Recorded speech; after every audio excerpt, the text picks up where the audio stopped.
No Child Left Behind. The thought of this on paper seems like a wonderful idea. I mean, realistically, who wants their kid to be at the bottom of the class? I don't. And I don't have a kid yet, but I don't want my kid to be at the bottom of the class. But at the same time, what is it really doing for this country? What is it? What are its benefits? What are its cons? And is it really all that necessary for the future of this society and this country? So what No Child Left Behind is, according to Alison Klein from edweek.org, it is a bill that was passed in 2002 by George W. Bush.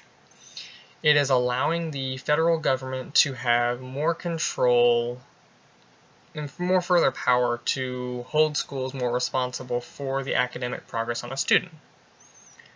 Which means that the students that are further behind will now be able to perform just as well as the top-notch students.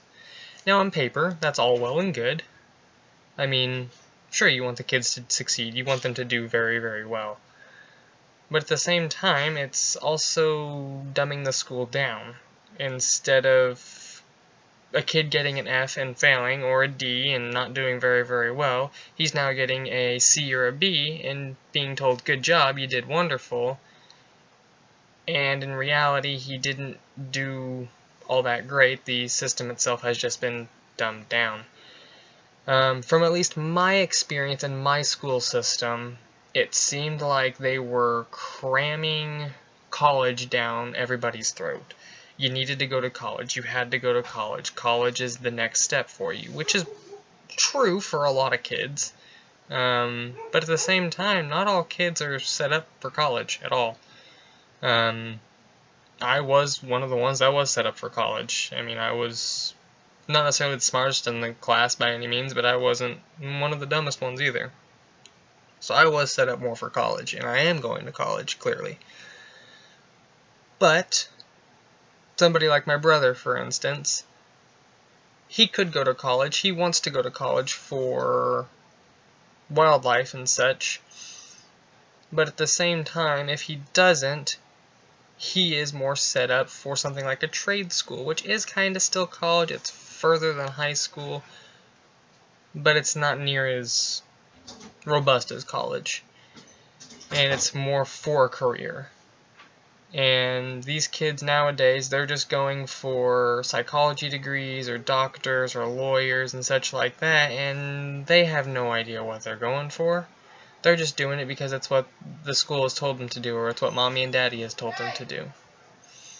And if it keeps going the way it's going, we will have plenty of kids who have loads of degrees, loads and loads of like top-notch stuff. But then we'll have nobody like a garbage man, for instance. I mean, that doesn't take a degree, but there's people that have to do it. And if we don't have anybody to do it because everybody's a lawyer or a doctor or something like that, then we're done at that point. I mean, there's no way we can continue on, because if we don't have the lower people, not saying that they are anywhere near under anybody, they are just as important as the top-notch doctor. They are probably actually more important than the doctor, because without them, that doctor doesn't have anything.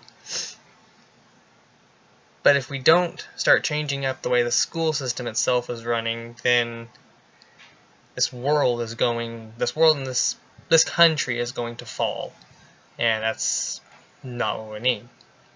So, more on the nitty-gritty stuff. What's good for it? What's bad for it? According to Natalie Rigoli, I think I butchered that, from connectusfund.org, she lists a lot of good things and a lot of bad things. So an example of these, I'm just going to kind of list them off. There have been improvement with test scores, which is great. Quality education for the underserved, which is wonderful. Extra help for and higher teacher qualifications. And now more toward the cons. Federal underfunding.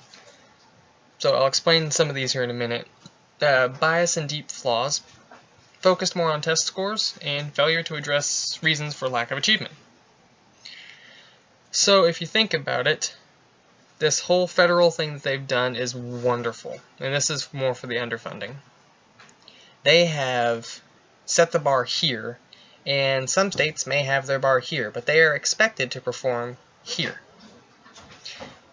And since they're expected that, they will have to push themselves to do that, which they're going to have to make cuts. They are going to have to make drops somewhere to get the amount of money they need to perform at this level. The test score thing, that is something I also experienced. They are more, get that ACT score good, get that good, get it done. And it's, you don't, in my opinion, you don't really need to rely on that as much. If a kid can do it, but he can't test and do it good, but he can go out and do it in the real world, that's wonderful. Let him go. The quality for education, quality for the underserved, it's a wonderful thing. I think everybody deserves a good education, and time or money shouldn't discredit that or incredit that. You should get your education no matter what. And the extra help teacher qualifications, I mean, they're higher, so they're going to be held to a much higher level, which is wonderful.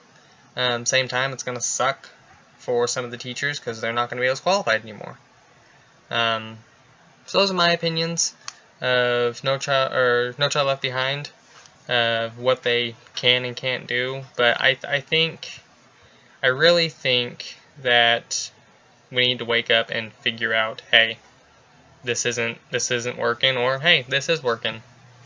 Keep it going. But I really think if we continue to go the way we're going, this country will fall, and it will be ultimately due to education.